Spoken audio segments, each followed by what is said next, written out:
doe just to our left. "Keep Casper back," I warned Bear. He obligingly ordered the dog to leave it, and I noted somewhere in the back of my mind that Casper followed the command immediately. The dog was coming along, no question. I moved closer to Phantom's find and knelt next to the body of a large white-tailed doe.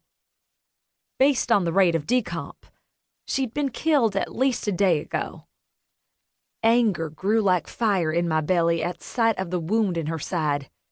Not only had she been shot off-season, but the jackass who'd done it hadn't even cared enough to follow up, find her, and finish the job. I looked around. I'd expected to find Phantom with the deer, but she was nowhere to be seen. "I guess we know what scent she was following," Bear said, forehead furrowed. "I'll call the ranger. Let him know he's got a poacher out here." I looked around. If Phantom had found what she was looking for, where was she now? I couldn't hear her bell anymore. Bear scanned the thick woods, rain dripping from his shaggy dark hair. I glanced at the doe one more time, for the first time noticing a key piece of information I'd missed before. The swollen teats of a nursing mother. "There," Bear said. He pointed into a stand of spruce and pine, and I caught sight of a black and tan tail whipping through the underbrush. I moved forward, Bear and Casper beside me. The woods smelled of overripe berries and fresh earth, but the scent of blood beneath it made my heart go still. Bear's face was tense, no hope in his green eyes. He'd been in this business long enough to know the likelihood of what we'd find. Ahead of us, I saw Phantom move carefully into the underbrush until her head and muzzle had disappeared. I watched as the dog lay down, settling her aging bones on the cold, wet ground. At 8 years old, she's coming up on retirement age, something I've been doing my best to avoid thinking about. Her head reappeared as she twisted to look at me, wet brown eyes meeting mine. She barked again, twice, just in case I hadn't heard her the first time.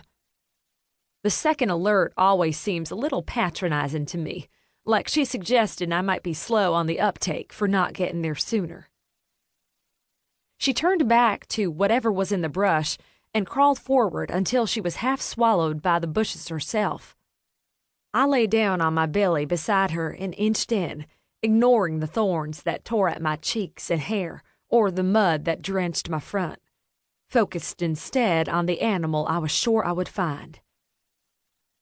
"Well, hello there," I said quietly when I finally caught sight of her. A young fawn speckled with white, caught in blackberry brambles and too tuckered to fight any longer.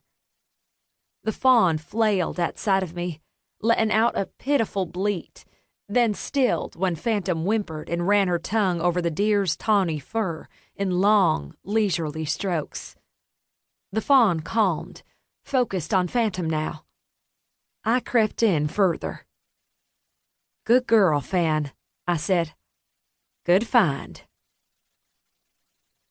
It took just under 20 minutes to get the fawn untangled once we'd found her. In the meantime, we found her brother farther in the brush, also alive. Both were scraped up and plenty scared, but there were no broken bones. That didn't mean they were home free, of course. I've seen plenty of animals succumb to shock after something like this, when they seemed just fine.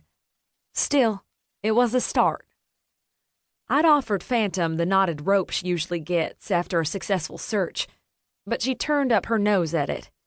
She was too concerned with her new charges to play games.